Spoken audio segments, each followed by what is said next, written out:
Everybody's lined up in there. It's time. We've been live for 3 seconds. How come you haven't dropped an F-bomb?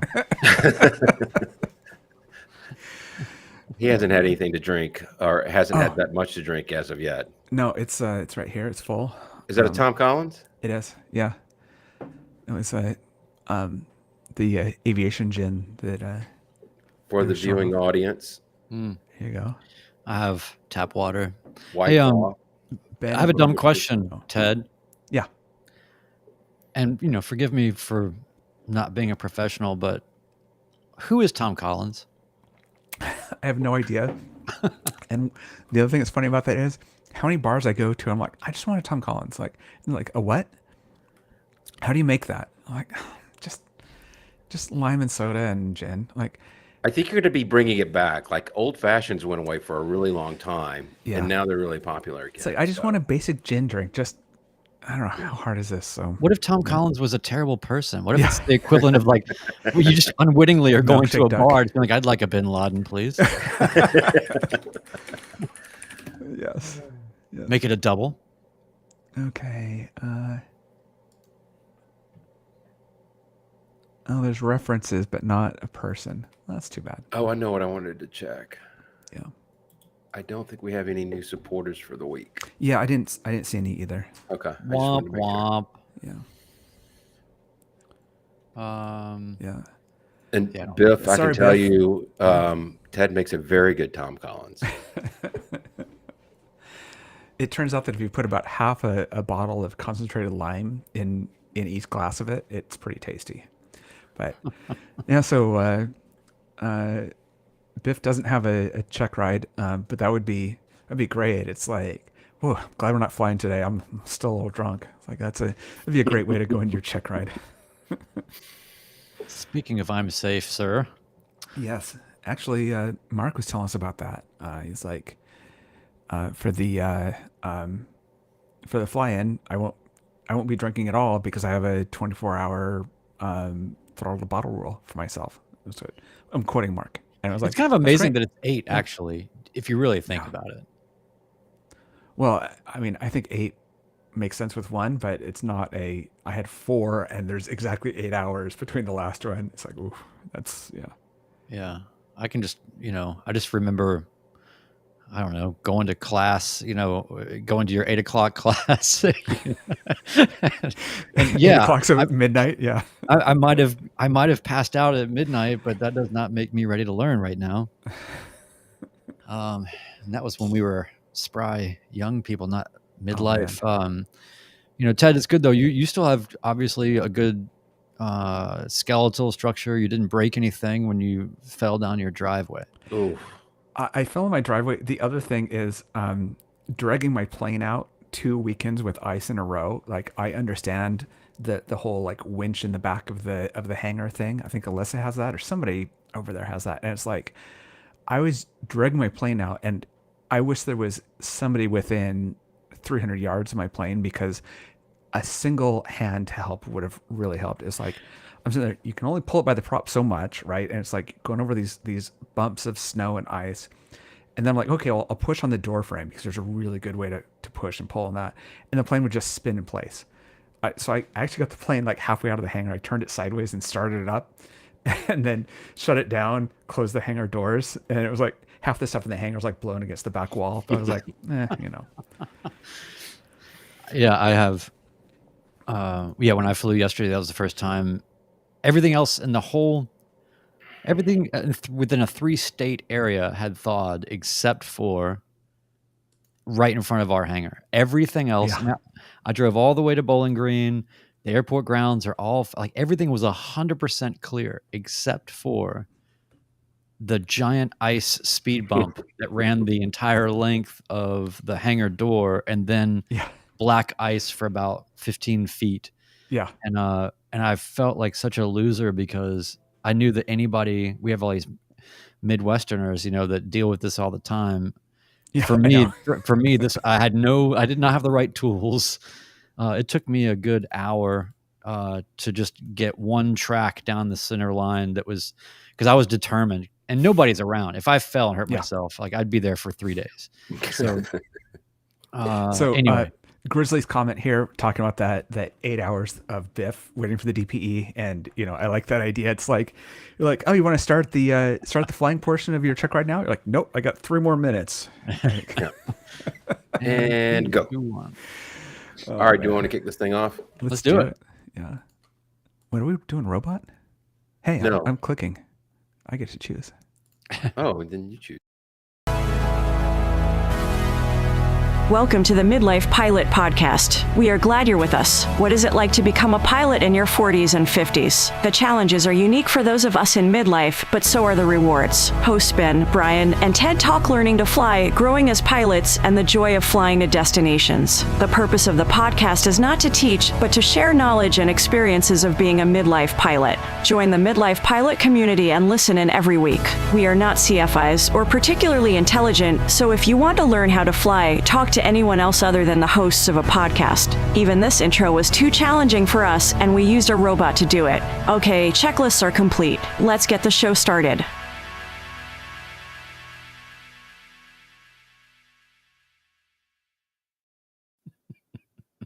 Welcome to episode 59 of the Midlife Pilot Podcast. It's a show where we talk all things flying in midlife.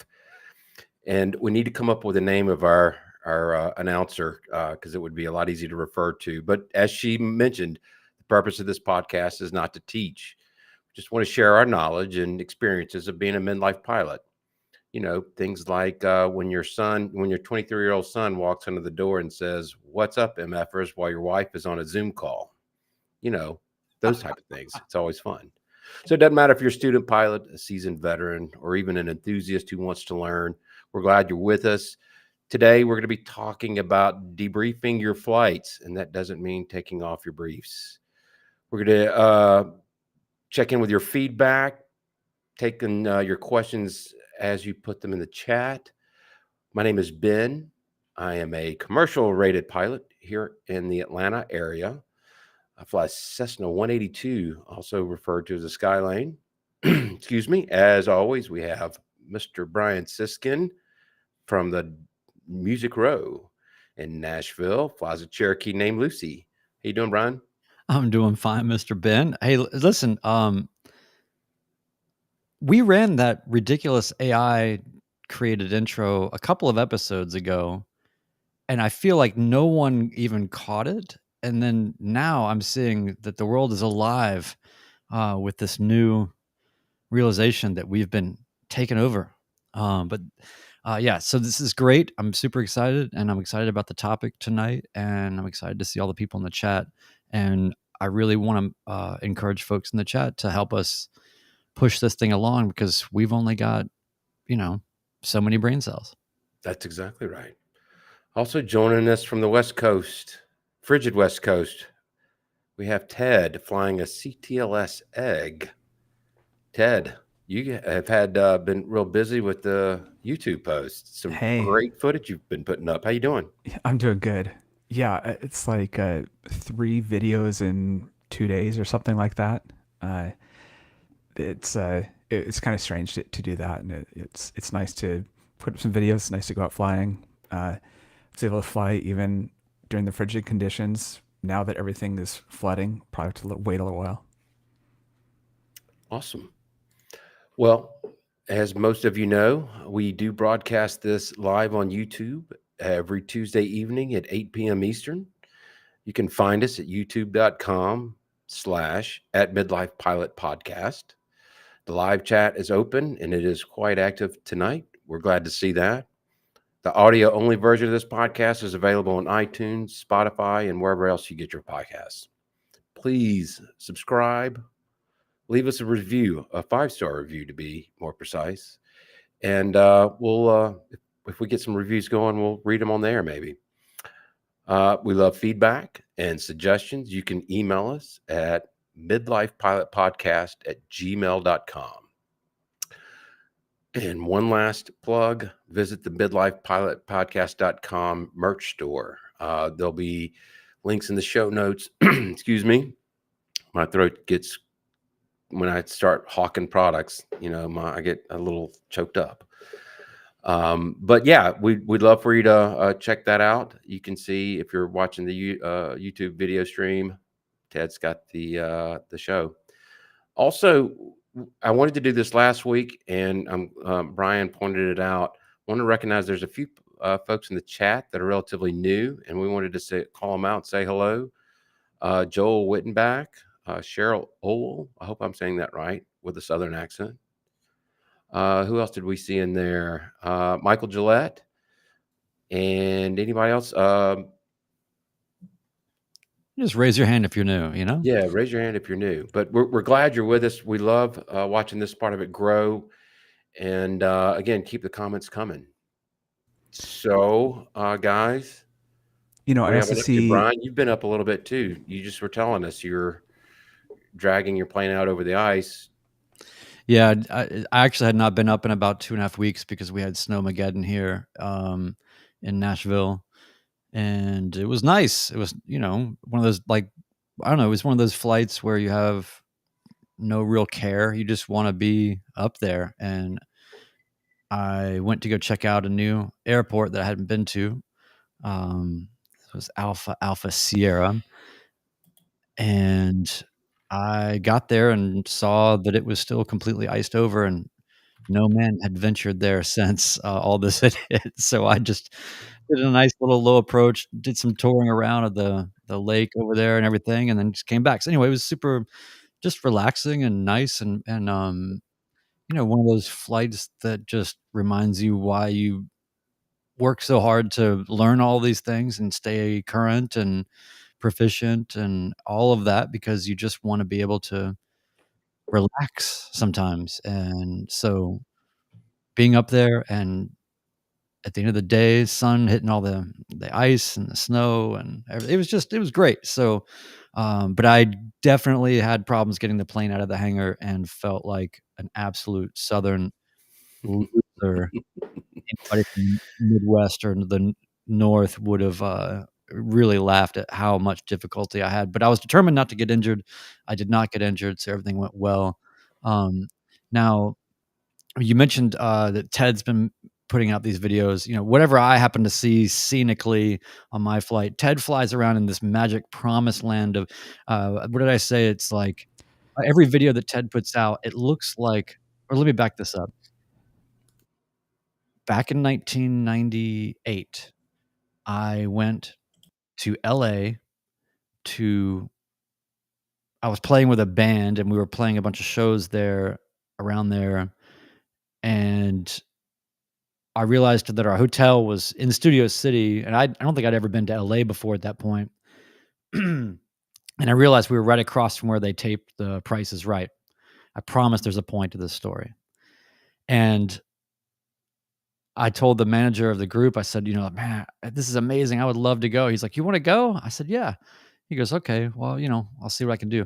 Next morning, I wake up to him knocking on my hotel room door. I look through the peephole. He's holding tickets. I open the door. He says, you guys can go. The Price is Right. So we go, and this is Bob Barker era OG Price is Right. It was the coolest thing to see how small, of course, right? Like all the production stuff, the behind the scenes. It's not unlike this show in the sense that really what's going on is you see fancy turning things, but there's just a bunch of guys like pushing a, thing. It's not, they make it seem like everything's kind of happening so robotically and smoothly with all the displays, and there's just dudes pushing stuff around.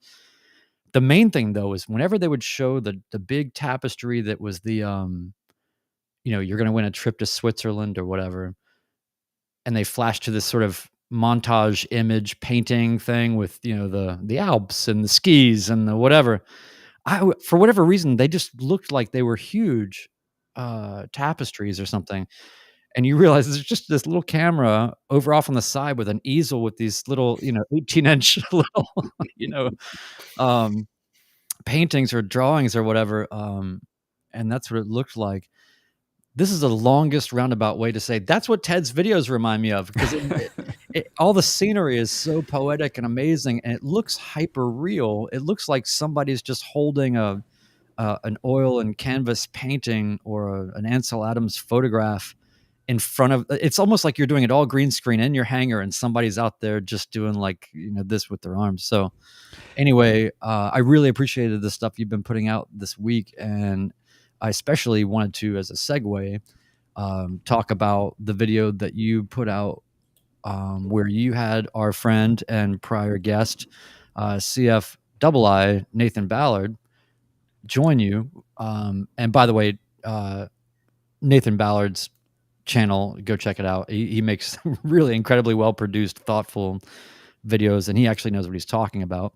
But Ted, your video where you collaborated with him to have him kind of review these high wind, gusty wind landings and give you some feedback and put that into the video.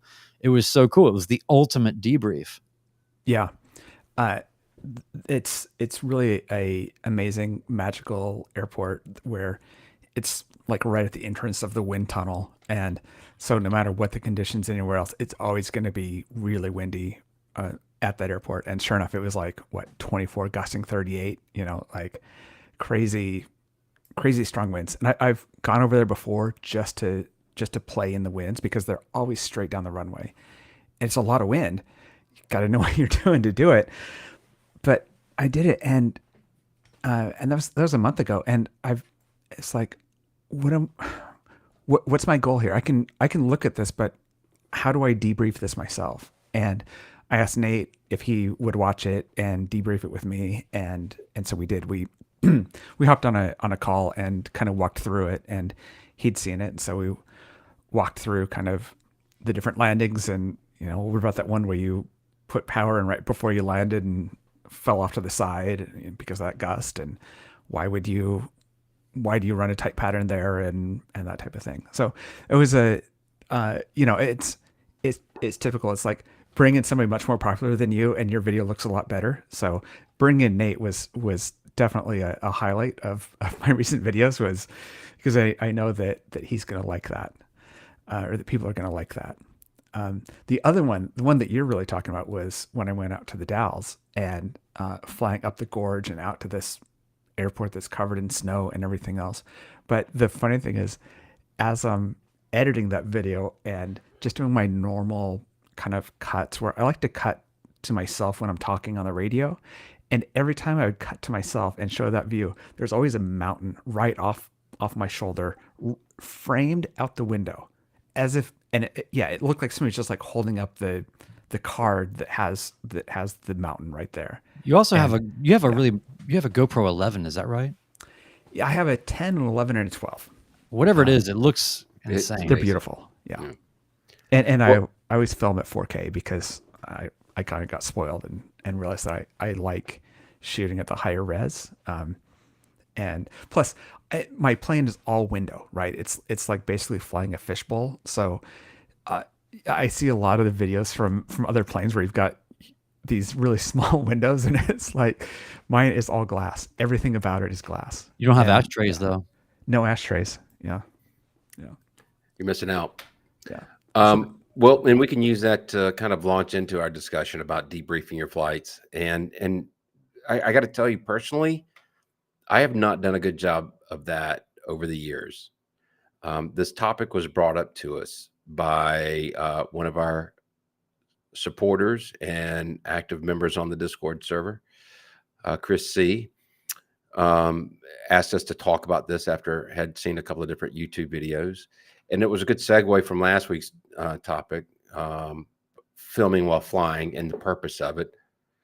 One of the initial feedbacks, and I thought, Ted, maybe we could play that now. We got a voice message from a longtime show supporter, friend of the show, Discord maintenance guru, One Dull Geek, sent us some feedback. So, Ted, can we play that now? Yeah, let's do it. Hey, Ted, Ben, and Brian. One Dull Geek here. I just finished listening to episode 58, which was all about filming flights, and I wanted to give you guys some feedback. I pretty much film all of my flights. The airlines all fly with a black box, and I think of my camera and audio as my black box. And because I do this every time, it's pretty easy for me to just forget that it's there. So much so that there have been times when I've walked away from the airplane with the camera still running. In the end, what I end up with is a lot of information that I can use to do a self-debrief, which I do for every flight. First, if there was some specific thing that I knew I wanted to review, I can skip ahead and look to that. Then I will watch the entire flight and see if there was something that happened that I didn't realize or I just missed. From those two things, I sit down and think a bit and decide what things I want to add to my process so that I can avoid any problems or repeat good things if they did happen. Anyway, I'm a big fan of filming my flights. I'd be interested in any of your suggestions to improve my self-debriefs. Thanks for a great podcast. So yeah, I think that's probably the most effective way to debrief your flight is to actually have footage. In the past, I've used Cloud Ahoy. I kept my subscription up into this. I don't know if I'm going to renew it this year or not. I kept it mainly for the commercial rating to kind of review those maneuvers. But I've decided to switch to a very low-tech version of debriefing my flights. I got this handy-dandy flight journal. Oh. And, Whoa. I think it's going to be, I'm actually excited to take my next flight just to start the process of recording everything. My logbook is just going to say, went here, had this person with me. And if there was something interesting, instrument approach to minimums or something to that effect. That's about all I put in there. I don't have very good handwriting and it's hard to read it anyway. So I plan on using this old ancient way of recording your flights by writing it down from memory as a debrief tool, and something also that I can also remind myself to discuss with the CFI if there was something that that I didn't like. I plan on looking for something good in each flight, something I can improve on each flight, and just start documenting this. I think the first step is making a step, right, in that direction. Just being cognizant and aware that you can always do more and do better. And I always want to be really mindful to say, first and foremost, we are the furthest thing from instructors or CFIs. There is an art to debriefing, and they are taught these ways. We are not that. But what we are people that have been out there for a bit now at varied lengths of time. And when you get out there, you're not with an instructor all the time. And if you're not in the middle of training for a rating, which a lot of us are not in the middle of training for a rating, it's up to you to manage these things. And so we just like to bring it up because it's something that we each have to be responsible for. And I do think that there's a complacency or a tendency for people, especially those in maybe their first 100 hours after private pilot certification, where it's almost like you got out of school and so now you can put your books down and just not worry about it. I think there's a letdown maybe that I see sometimes people having, where there's not a pursuit of excellence in every flight. And I think that if you are in the mindset of constant learning and pursuit of excellence, you should always, and everybody will tell you, every flight is unique. Every circumstance is unique. There's always some little wrinkle. There's always some little thing that's why we do it. It's fun. It's interesting. So making notes of those things in any way that you can, whether it's by video documentation, writing it down, or anywhere in between, is really just the first step, giving yourself the source material to then look at. And of course, getting into your track logs in ForeFlight, exporting KML files to whatever your application of choice is a massive benefit. I will say that for me, I'm like you, Ben. I'm not sure if I'm going to renew my Cloud Ahoy this time around. It's not exactly cheap. It's not expensive, but it's not cheap. I mean, if they want to sponsor us, we'll use it. But I really like it. There is also what is it? Fly STO. Yep. Which is sort of, for lack of a better term, kind of a poor man's Cloud Ahoy that is free. It's great. It does about everything that you would really need to be able to break down the telemetry and everything and really study or hone in on data around something that occurred or whatever. But for me, I think it's a combination of all those things, and it depends on the circumstance. So I can say for sure, I filmed most of my lessons. We've talked about that in the last episode about the value of when it's valuable and perhaps safe to film and capture these things. I benefited massively from being able to study my landings, from being able to re-listen to what the CFI was telling me that I could not understand at the time. But I think even further, taking that sort of video evidence, which you can also merge into a Cloud Ahoy data set view, or Flystyle will do the same thing. If you can, that to me, like that's the nirvana state of debrief, when you have the YouTube video or offline YouTube, unlisted YouTube video that you marry up to your flight. Boy, does that get interesting, because then you're getting your memory stirred up of the experience that you had, and being able to see little things maybe that you did with your hands, or I was about to do this and I had stopped or whatever, just little small things. So I would say that having the intention and the tools, the right tools for you. I'm not saying everybody should video. I'm not saying you need Cloud Ahoy. You can have a notebook, but I think that just having a commitment to doing it and understanding why, I think, is really the first step. And then beyond that, I think you can learn a lot about yourself through that kind of analysis. You see your tendencies, you learn what is working and what's not working, or you can go answer questions that are just unanswerable unless you can go back and really put yourself in that position. So I definitely believe in the debrief. I can say that the only debrief I've ever done where I just wished that I kind of hadn't was I took the KML file from my check ride, my private pilot check ride, and I put it into Cloud Ahoy, and I could see that I probably shouldn't have passed my check ride. Well, I was definitely a little bit like I didn't, what is it, 200 feet beyond the 1,000 footers? I would venture to say, hey, look, he's in the plane. It's hard to tell. The wind was crazy. He just wanted to eat lunch. But it was really cool to see the panic I was having in that moment versus the reality of what happened. And still, even though something wasn't according to plan, I know that I did the right thing. Cool. But yes, debriefs are about intentionality and a commitment to doing better every flight. And to that point, I, at one point in time in my flying career, actually videoed my flights. And at one point in time in the future, I'll probably start back up.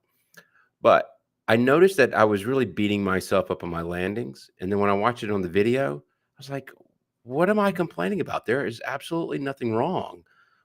So it works both ways. There are some areas that you can improve that you may not think you need to improve on, and the other way around, where you think you need to improve, but you're actually doing a pretty good job. So that is definitely the value of the video. But I think putting it down on paper for me, just it kind of cements it into my head of what I need to do better.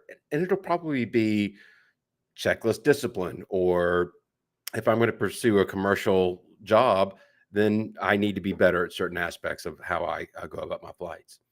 I want to mention Mark's Bit Shifters comment. I have a small book. After every flight, I write down what I remember beginning to end. I started when I was having a plateau during my training. And I think that's a great example of this. Well done. Ted, you had some feedback for some others? Yeah, this was kind of a topic, thanks Chris C, for asking it, that kind of went around Discord in the last week. And so there's a lot of feedback from people that I really liked. One of the things that I didn't really think about with the debrief is remembering to go from the beginning to the end of your flight, because it's so easy to forget, and you're done with a flight. You're like, I remember 2 things from the flight. And Alyssa talked about that.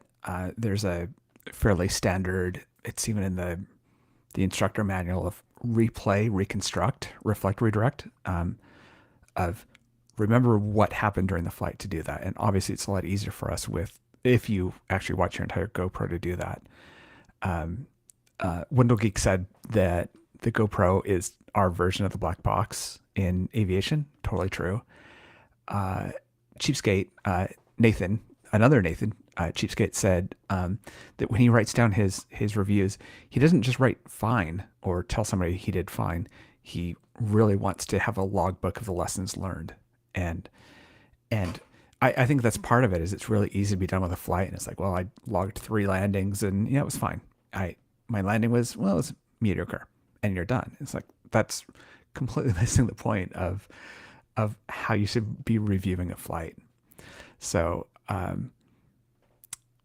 yeah. And the other one was, Evan, who uses a notebook or a journal that takes batteries. I guess that's a thing, an iPad. He does his prepare of it and a debrief of everything that happened during that, including the flight path and a list of mistakes. And on his kneeboard while he's flying, he writes down any errors that he has during the flight. So that's a good way of doing it. I don't write down the mistakes that I make during a flight, and it'd probably be healthy if I did.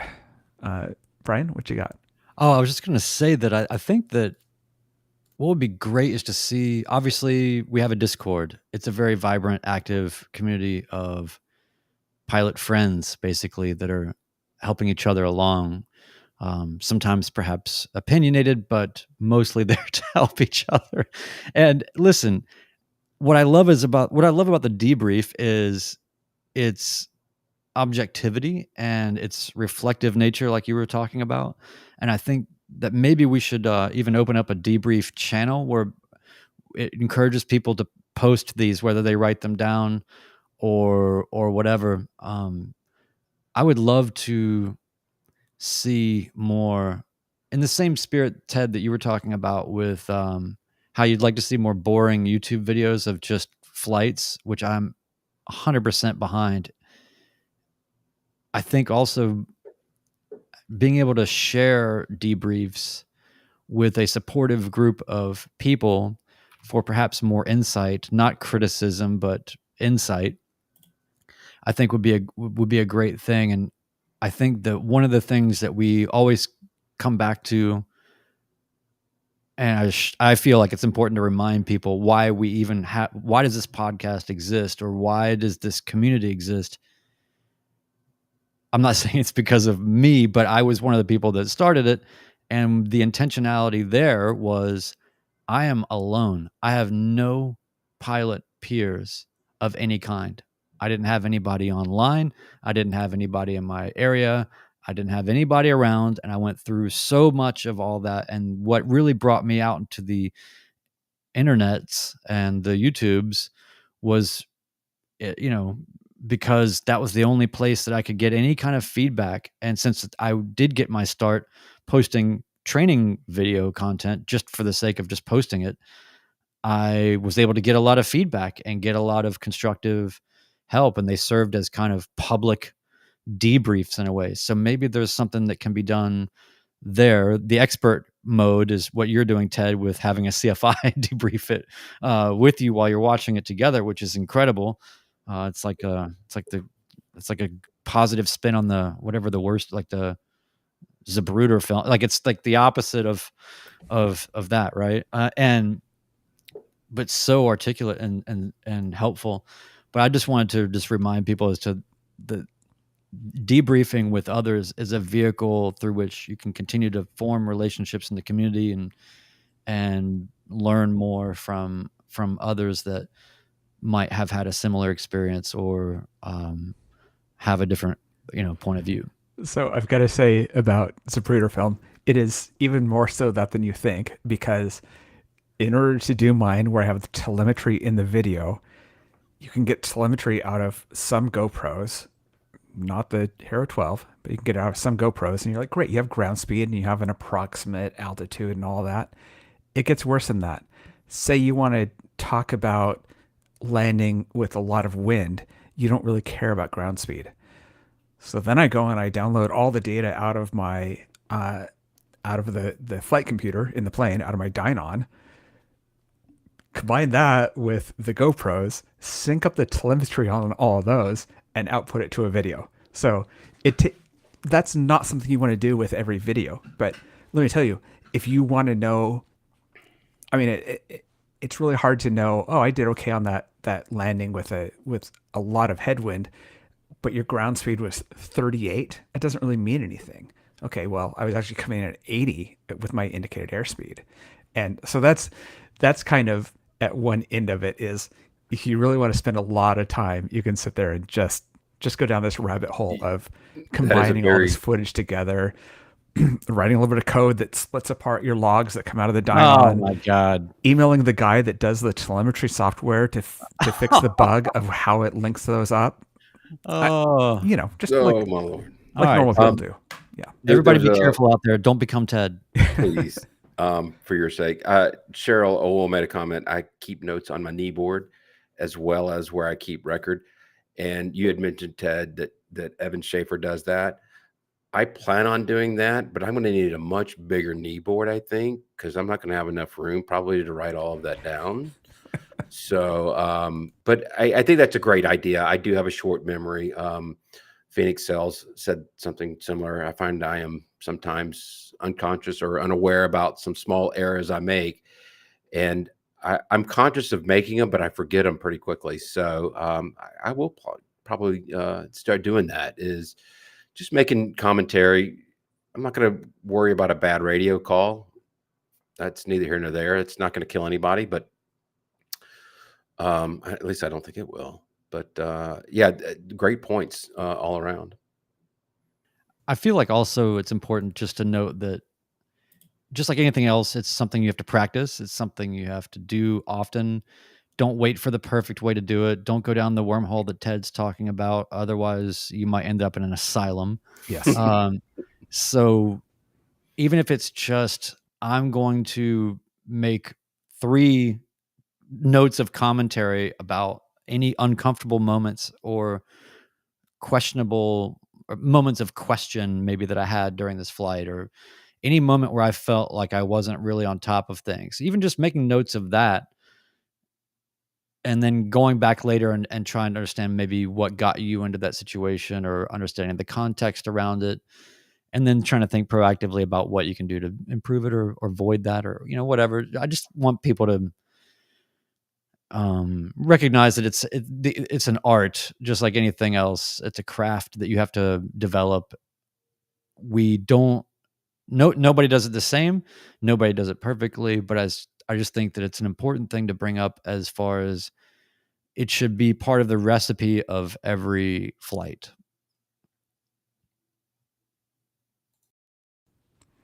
Yeah, I even have some small things, like the thing that I've been trying to improve lately is with one radio, I'll have ground, tower, and then the frequency that I'm going to get switched to in the air.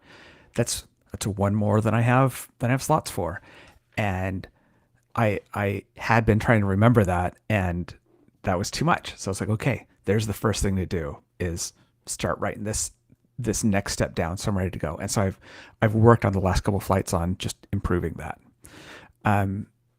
Michael Gillette was talking. He's in medicine, and definitely don't let perfection be the enemy of the good.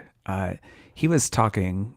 Michael Gillette was talking in Slack earlier about what is called, which I had no idea, what is called the Johari window, which is what some of us of a certain age know of known unknowns, unknown unknowns. And so you can kind of organize how you think about a flight, or how you think about what happened in a flight in that way of, what was his name? Why can't I think of his name all of a sudden? Unknown unknowns. But the idea is there are things that you can predict that you're going to get wrong. Like, I'm going to forget the frequency that I need after I take off. I can write that down. But there are the things that you can't predict in advance, and how are you going to deal with those? And so that can be a good framework of thinking through your debrief. Is, could you have predicted this in advance? On the things that you couldn't have, how can you deal with this in the future? I have a question for you guys. do you think that the kind of, as a pilot, you're doing a lot of problem solving, you're doing a lot of analysis, this whole debriefing thing, do you find that as you've been enculturated into these types of behaviors, pilot tools and behaviors and rituals, do you see that entering into other aspects of your lives as midlifers, right, as we call ourselves? Do you see any correlation between maybe how you are leveraging some of those tools to your home environment or your work environment, or how you relate to the world in other ways? It does. Specifically as a midlifer. If I was taking lessons at 21, my goal would be to get through it as quickly as possible and don't stop and do anything. I've said it before. My motto in high school and college was 2-0 and go. I wanted to be done with it and get away there. By the way, this new debriefing tool that I'm using came from our friend Brian Siskin at his shop. You should go check that out. Ted will have his website in the show notes, but it's another comment that you made a couple of weeks ago about just flying in general. At this point in my life, I want to smell every single rose. I want to absorb as much as I can. And I've always been the type of, if I write it down, it stays in my memory longer. So it's, the law of primacy exists. I've been flying for 6 years now, and I haven't done this other than the one-off flight that I would film or debrief from Cloud Ahoy. But I'm excited to try this new method of, and kind of as a creative avenue for me as well, a creative outlet, so to speak, just to see, what spills out of my head after each flight. What about you, Ted? Talking about how we use this in our everyday, there's a subset of us. I think there's a few overlapping groups in the midlife community. One of those groups are people in the Midwest, way up there. There's also a group of people that are in tech, and that overlaps, but it's kind of these funny groups of people, which is strange. It kind of started out of a more artistic community, but in the tech world, we tend to do postmortems after an incident, after things go wrong. And there's a lot of things in there. There's a thing called 5 whys, and there's having a blameless postmortem, where the idea is, let's go into this and let's not have an ego. Let's talk about these issues, and how can we solve them? It might even be a great learning opportunity. This isn't just let's sit in a room and figure out who to blame this on. And that's one thing that can really come into this is, okay, use my example. I forget about a frequency as I'm taking off. Why is that? Well, I should be able to remember a frequency. No, but why? Why do you think you should remember it? Is there a better way you can do this? And kind of dig into that. And instead of saying, well, I just need to remember harder. It's like, no, I just need to be in the habit of writing down frequencies. Things like that is one of the many ways to approach this, I guess. So thanks, BitShifter, for reminding us of that. And Ben, you've got something for us? Yeah, your story there just reminded me, and I'll have to go back and see if I think that I wrote this down in my logbook, and then immediately forgot about it. But I was coming from South Georgia back home, and it was at night, and I was cleared over the top of the Bravo, going over the top of Hartsfield. And it was late. It was like at 11 o'clock at night, and there was a big cargo push out of Hartsfield. And I got switched over to the tower controller at Hartsfield instead of Atlanta Tracon because of the time. And man, she was just rapid fire. And finally comes on and says, November 14911, are you with me? And almost like she was yelling at me. I was like, I'm here. I've been trying to get in a word. And I thought about that for a week afterwards, thinking, what could I have done different? And I spoke to some people and it was fine. But it's those kind of moments that I've already forgotten about and was only reminded because of you, Ted, that had I had debriefed that in a proper way and put it in a book or whatever, I think it would have stuck with me better. And other small mistakes. I know the frequencies in my area very well, but I actually just rotated the knob too far and couldn't understand why air traffic couldn't hear me. It's because I wasn't tuned to their frequency. So it's things like that that that I want to keep track of. And you can write it down. You can write down, note to self, when contacting anyone in an airplane using the radio, use the correct frequency. And then Shouldn't be a problem anymore after that one. I had one of those recently, or not. I had one of those things that happens sometimes where you're not sure if you're insane or if they told you wrong, And I was coming into Nashville, and they gave me. I was on with Fort Campbell approach, which is a little bit of a sort of a northwest diagonal, and they gave me some arrival frequency that I had never even received before. But I was like, "Oh, well, that sounds great." And I called them up, and the guy was sort of incredulous that I was even directed to. And I actually felt bad because I wasn't trying to explain myself away, but I just wanted to say, hey, well, this is what Fort Campbell told me to do. It was more my way of saying, you might want to talk to them because that's what they're telling people. But yeah, I mean, generally all this stuff comes down to the willingness to debrief and to be critical of yourself and invite others to look at what you did or didn't do right. It comes down to the absence of ego and the curtailing of ego. And I've mentioned this before, but every time Ben, when I've flown with you, it's like, hey, just so you know, if you see something you don't like, tell me. I have no ego. I have my own special little pre-flight brief that I give other pilots, and it has to do with that because I want, as part of the CRM recipe, to be, you have the freedom to call me out on anything that is remotely uncomfortable, or if you see something, say something. And it all goes back to that one guy that scared the crap out of me right after I got my license, where I asked him what the most dangerous thing was, and he looked at me and said, a plane full of pilots. So the ego is a huge factor. One thing I wanted to mention also quickly about these notebooks is these memory logs is, I think there's something amazing that we don't capture about a lot of our flights that are seemingly insignificant, but I wanted people to be able to have a journal to write down their thoughts. What did you think about when you're flying all this way by yourself? Or what did you see? Or, what is the context of notes of your experience? Because you can now correlate some of your memories to data points or whatever later on. But I ultimately just feel like logbooks are not enough. And to have a tool that you can use to ritualize the cataloging of memories.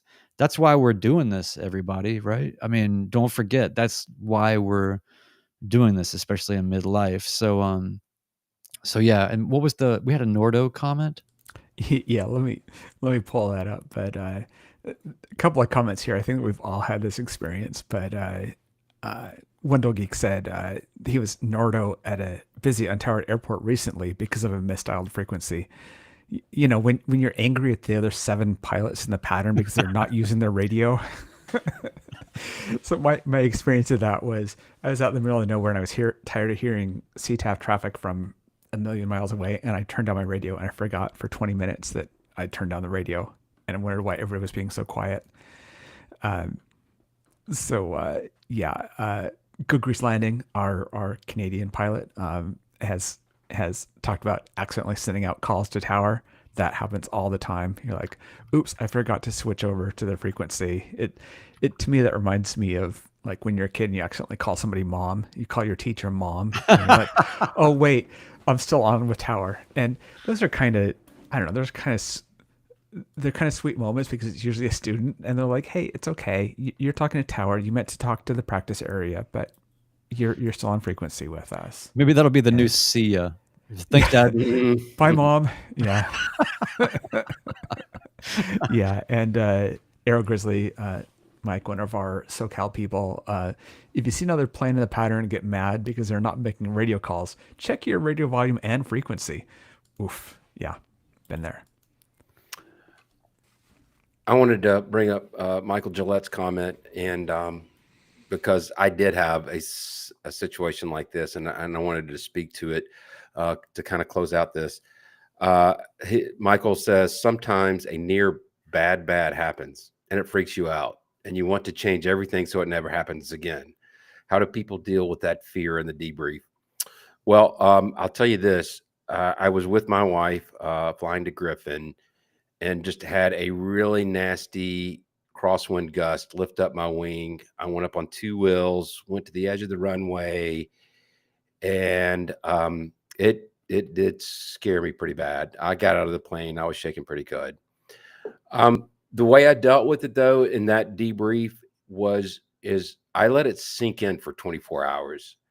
I didn't want to say, I wasn't trying to hide it. I just wanted the opportunity to process what happened and think it over and over and over again. And then I talked to my CFI, and then I talked to my partner, my brother-in-law. I talked to multiple people is the point. And just to get their thoughts of, how do you recover from a bad situation like that? Now, it wasn't bad, no metal was bent, no props were bent, everything was fine, but it did shake me up a little bit. And I think you give yourself some time to process it. And then a lot of us have flying mentors, CFIs, whoever, just talk it out with them. And, you might hear, well, do this next time, or you did everything you could, whatever the case may be. You do need to own it. What I like to say is I like to mourn the bad situation, process it, and then figure out what to do better next time. I think the psychology of those sort of micro traumas or whatever is a very healthy thing to try to find a healthy way to deal with. I love your thought about giving it 24 hours. You're not in the airplane anymore. Nothing's going to change what happened. Giving yourself some time. I think we all, and we've talked about this several times, but we all beat ourselves up when we were learning badly. And it was meant well in the sense that we were being critical of ourselves and we wanted to do better, but it probably had a negating effect overall. And that's what our CFIs are trained in doing is recognizing the types of people that we are and what our psychological, tendencies are and states of mind, and working us out of those things. And it's funny. I think about all the times that I could even go back sometimes and watch some of these old training videos. And now that I'm so much more experienced, I can go back and then watch them and I see what my CFI was doing in a completely different light. It's almost like becoming your parents' age when they had you or something, and you can start to see why they were doing things the way that they are, or, why did they, oh yeah, specifically it's those moments where we all had this where the CFI goes, all right, so my controls, just sort of like right in the middle of the flight, they're just giving you a break and letting you desaturate, or I'm just going to demo this for you. I love being able to see those things, but the psychology of it is definitely helped by addressing it, and there's not a rush to do that. So I love that point. Yep. And another thing that I think can be documented more in our logs of experience, memories, debriefs is weather and what we specifically expected out of the weather and what we got out of the weather and how we dealt with that, or what decisions that we made, what we saw, what we did, what ATC decided that we needed to do. How did that turn out? Really correlating the effect of weather, especially on a longer cross-country flight, to really be able to go back and watch the chain of weather decisions and things that you had to make. Because after a while, that stuff can get fuzzy on a long flight, because you've had to make so many changes to your route or altitudes, or freestyling it around, some cloud that looks like Ted, or whatever, so I just wanted to kind of bring that up. And also I wanted to talk about specifically right there on the screen, Aerosafe. Very cool channel that I recently discovered. And what I love about it is the niche that it fills. I love it when people have a simple idea that just hits right on the spot, in the perfect spot. And Aerosafe, I'm glad you're here, Erica. CFII has a great brand new channel that a lot of people should be paying attention to and supporting, and we'll have the link in the show notes. But what I love is that she's just breaking down the weather from the high level down, and from the perspective of what most of us are, single engine, piston, non-ficky, people that really want to avoid ice and things like that. So anyway, it's made me, I watched every video that she has, I've already watched, because I could feel my weather knowledge kind of coming back to life a little bit, that I feel like I didn't realize had atrophied a little bit.